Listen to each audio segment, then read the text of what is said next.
Ano kaya itong nilalang na to? Parang hindi ako familiar sa insektong to.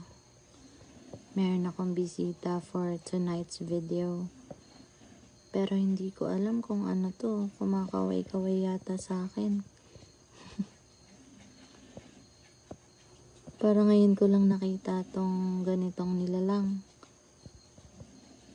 Hindi ko alam guys kung ano to. Pa-comment naman kung ano tong nilalang na to. Kita ko lang siya dito sa ibabaw ng laptop ko pa ganyan-ganyan. Yan, pabalik-balik lang siyang ganyan, no? Ano kaya to? Hindi naman siya mukhang ipis na puti. Ano kayang ginagawa niya? Tinatry niyang ano?